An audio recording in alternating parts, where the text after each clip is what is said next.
what kind of vegetables are cruciferous vegetables? We have things like cauliflower, cabbage, kale, bok choy, broccoli, Brussels sprouts, dark leafy greens. Those are all of the cruciferous family. So why are they important? Why are they good? First of all, they're really full of tons of fiber, right? They're really rich in fiber, but they're all also really rich in vitamins and minerals such as folate. So folate is going to be very important. Really, it's an important nutrient throughout the life cycle. It's very important for women who are pregnant or childbearing age in general. We always want to make sure we're getting enough folate or folic acid and vitamin K. There's a lot of vitamin K in cruciferous vegetables, and vitamin K is a very important nutrient. It's a very important vitamin because it helps our blood clot, and we're not talking about, blood clots in the dangerous way. We're talking about in the way that we want it, right? When we get a cut and we hurt ourselves and we're bleeding, we want to make sure that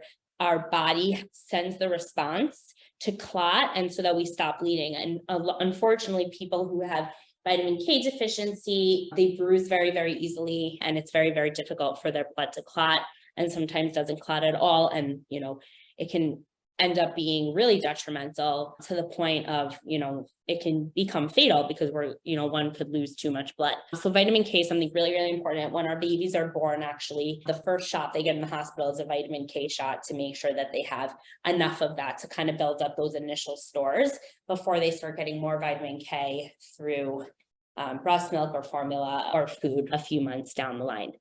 So vitamin K was that really important thing that I wanted to speak to about. But, a lot of cruciferous vegetables also has vitamin A, which is good for our eyesight, vitamin C, which is good for our immune system.